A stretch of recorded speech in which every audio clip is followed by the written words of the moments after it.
Aqui na minha mão eu tenho uma listinha de todas as coisas que eu aprendi convivendo com esse carrinho aqui. Um Fusca 1968 que eu chamo de Aquiles. E hoje eu vou passar para vocês todas as dicas do que você precisa saber na hora de comprar um Fusca. O guia completo. Vamos nessa! Olá, guerreiro do Atlântico Imobilista, tudo bom com vocês? Me chamo Arthur Lira, tenho esse Fusquinha aí há 7 anos, ganhei de presente dos meus pais quando eu completei 18 anos de idade e foi o meu primeiro carro. Ao longo dessa caminhada, desses 7 anos, eu vim aprendendo muita coisa que eu coloquei aqui e aí eu vou dar umas dicas agora de como você comprar um bom Fusca. Então vamos ao que interessa. Então, qual é a primeira coisa que você deve olhar quando você vai comprar um carro antigo como esse, um Fusca? Não é motor, não é suspensão, não é estrutura, é documentação. Você vai olhar se o carro tem multa, se o carro tem algum tipo de impedimento e principalmente o número do motor. Acontece muito nesses carros antigos, quando o motor estraga, as pessoas trocam o motor por outro motor e simplesmente não cadastram um documento e fica com o número do motor errado ali.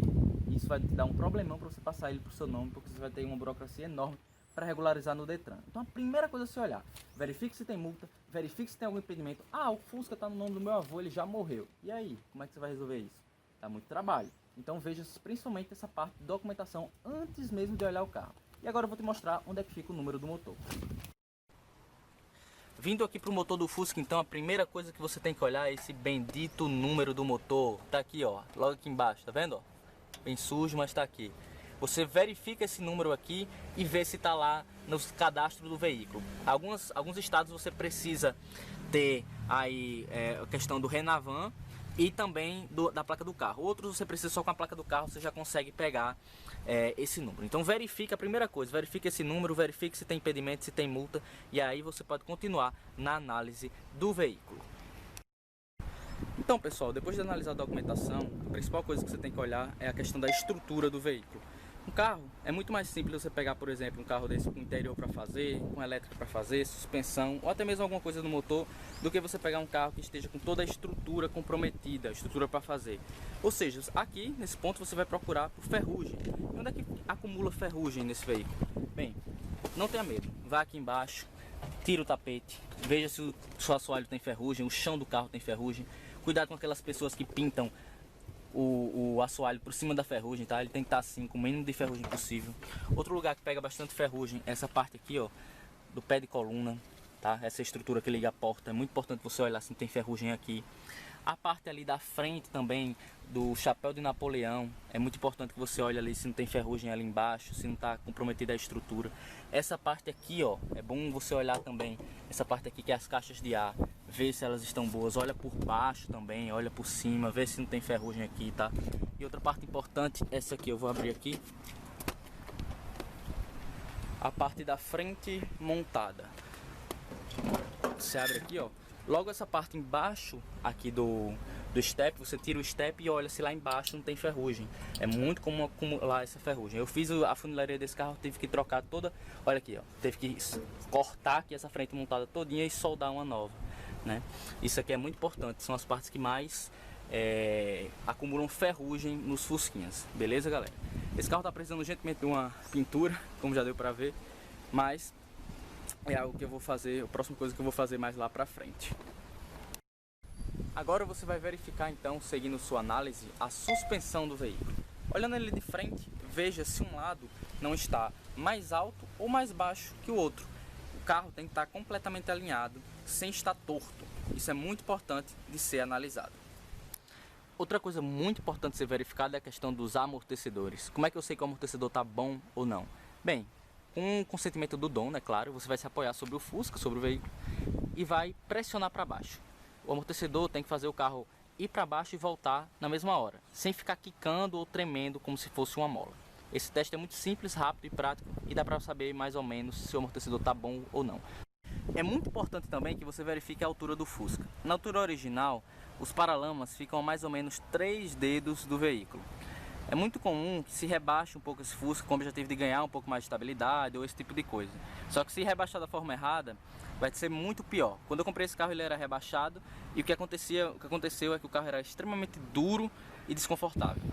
No mais, de suspensão, você precisa andar com o carro. Fusca não é duro, isso é mito. não caia em conversa do vendedor que não, o Fusca é assim mesmo, não é. Um Fusca com uma boa suspensão, ele é macio, anda macio no paralelepípedo e não fica parecendo que vai desmontar. Esse carro aqui, quando eu comprei, tinha problemas estruturais e de suspensão, então ele parecia uma escola de samba quando eu estava dirigindo ele. É muito importante nessa parte de estrutura e suspensão que você verifique essa parte aqui da frente, ó. Isso aqui, se tiver tudo quebrado, se o cabeçote da suspensão não estiver pegando mais aperto dos parafusos, o carro fica, sabe, tremendo muito. Então verifique bastante essa parte da suspensão, ande com o carro e lembre-se, Fusca não é escola de samba, Fusca não é duro. Se tiver com a suspensão boa, estrutura boa, o Fusca tem uma suspensão confortável, sim. Adentrando agora na parte do motor do Fusca, é muito importante que antes mesmo que você ligue o carro, você verifique o nível de óleo. Você vai puxar essa varetinha aqui, vai olhar lá se está no nível, porque é muito comum, o que é que acontece? Quando esses motores eles estão gastos, estão precisando fazer retífica, eles começam a sair uma fumaça branca aqui pelo escapamento. E essa fumaça branca do escapamento é óleo dentro do sistema. E aí, quando está acontecendo, algumas pessoas mau caráter, elas baixam o nível do óleo do Fusca lá embaixo, menos do que o mínimo, e aí ligam o carro, aí acelera, aqui não sai nenhuma fumaça. Por quê? Porque está com pouco óleo. Você compra o carro, vê que o óleo está baixo, coloca o óleo, quando você coloca o óleo, o carro parece um fumacê, jogando fumaça aqui para trás. Então é muito importante, antes de ligar o veículo, verifique o nível de óleo. Bem, depois de verificar o nível de óleo, peça para alguém ligar ou você mesmo liga o carro. Veja se ele demora a pegar ou se só pega com o pé lá embaixo no acelerador. Isso é um indício claro do carburador afogando e vai precisar pelo menos de uma limpeza e de regulagem. Com o carro ligado, você acelera aqui na borboleta do carburador rapidamente para baixo, rapidamente. Ou então lá acelerando com o pé mesmo. O carburador tem que acelerar normalmente. Se ele falhar na hora que você acelerar rapidamente, significa que ele também está precisando de uma limpeza e de regulagem. Após um tempo com o motor ligado, verifique se ele permanece ligado. Como é que está a marcha lenta do carro? Ele consegue segurar o motor ligado ou você tem que ficar acelerando? Isso provavelmente também indica, se ele ficar desligando, que você vai precisar de uma limpeza e regulagem do carburador. E aqui, alternador ou dínamo? Essa parte aqui vem ou um alternador ou um dínamo. O dínamo é mais antigo, carrega menos a bateria. O alternador, ele carrega até com o carro parado ligado. O dínamo ele só vai carregar a bateria quando você estiver acelerando com o carro em alta rotação. Então, se o carro já tiver alternador e também uma ignição eletrônica, como aquela ali, já é algo bastante positivo que você pode contribuir na sua análise. Outra coisa, as mangueiras não devem ficar assim, ó.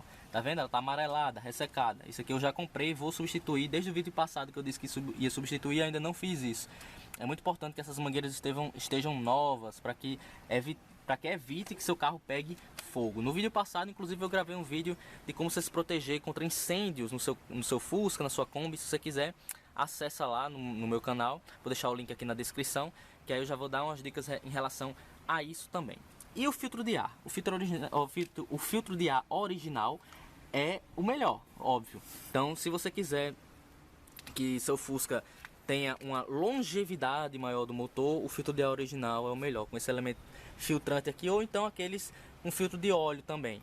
O que eu não indico, caso você queira, eu indico só se você for rodar somente na cidade. É aqueles filtros de ar cônico, esportivos, né? Não faz mal, mas desde que você rode só em ambientes que não tenha muita poeira. Se o Fusca é do interior, se o cara vive andando na areia de barro e tá com filtro cônico daquele, suspeite, porque pode ser que o motor tenha uma vida útil muito menor, já que entra muito mais partículas, que o filtro de ar ele deixa entrar muito mais ar e entra muito mais sujeira também. Consequentemente, o filtro de ar original é a melhor opção. Analise muito bem isso também. E o escape, Arthur? Tem alguma coisa que eu devo olhar no escape? Bem, ande no carro. O escape, ele é para ser silencioso, simplesmente. Tá com um escape esportivo, porque o cara gosta, não tem problema algum. Agora verifique se o carro não está dando pipoco. O que é pipoco? Você acelera o carro, tira o pé do acelerador, ele faz pá, e sai um barulho aqui, uma explosão. Isso é uma entrada a ar falsa em todo o sistema do escape. Se você quiser, você vai precisar fazer. O meu carro faz isso. Eu não consertei, por quê? Porque eu gosto, quando eu acelero, tiro o pé do acelerador, ele dá uma explosão no escapamento. Eu gosto. Mas se você não gostar, então é uma coisa que você vai precisar fazer, que vai precisar se preocupar aí no seu Fusca, na sua análise, para você levar em consideração também. Vamos agora então para a caixa de marcha. A primeira coisa que você tem que verificar é que a caixa de marcha ela não ronca Quando ela tá boa, ela é silenciosa. Todas as marchas elas entram com facilidade, certo? Não existe dificuldade em relação a isso. E ela não pode fazer nenhum barulho a mais. Se ela tá roncando, provavelmente pode ser que tenha entrado água, quando você passou em um alagado, o Fusca passou em um alagado. Pode ser que tenha entrado areia, andando na areia. É muito importante você verificar também essa questão de pingar o óleo. Você vai lá embaixo, em outros vídeos eu já mostrei isso, inclusive. Lá na coifa de câmbio, veja se ela tá impecável, se ela tá vazando óleo, se ela tá rasgada.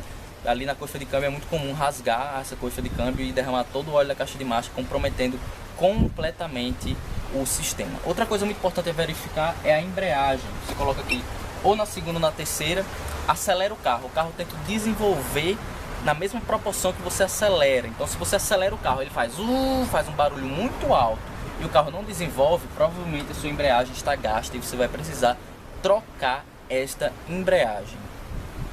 Outro teste muito importante a ser feito também é a questão de você dirigir e quando você tirar o pé da embreagem, você escutar um barulho, um supapo assim, pá! E aqui a manopla de câmbio ela se mexer assim, sabe?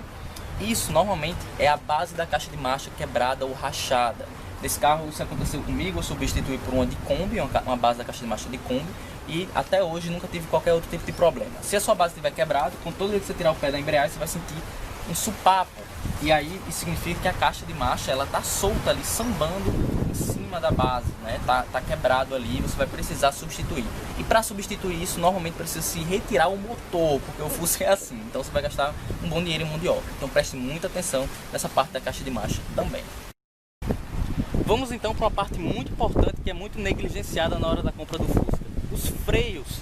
É muito importante que você verifique os freios. Quando você for frear, verifique primeiramente se o carro freia de primeira.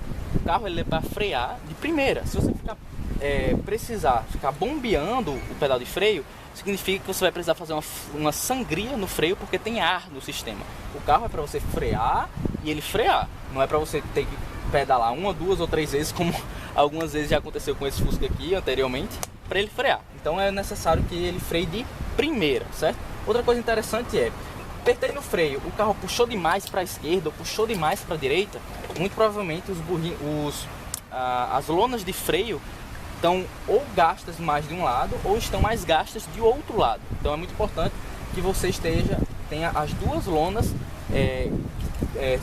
trabalhando por igual, digamos assim, né? Se uma lona tiver mais gastas de um lado ou mais gasta do outro, ele vai ficar puxando para um lado ou para o outro. Isso já é um indício de que você vai precisar fazer uma revisão aí também nos sistemas de freio do veículo. Portanto, você vai verificar todo o sistema de luz do carro. Parte elétrica, você vai verificar os faróis, vai verificar as setas, vai verificar as luzes do painel, vai verificar as lanternas traseiras, luz de freio, luz de ré. Tudo isso é muito importante para que seu carro esteja funcionando perfeitamente, né? Se alguma dessas coisas não estiver funcionando perfeitamente, você vai precisar fazer uma revisãozinha elétrica e já é um custozinho a mais para isso. Claro, se o carro estiver funcionando perfeitamente, já é um ponto muito positivo. Isso indica que o dono cuidou bem dele. Se a parte elétrica estiver comprometida, você vai precisar obrigatoriamente, inclusive, fazer isso antes de passar o carro para o seu nome, porque senão o carro não vai passar na vistoria do Detran.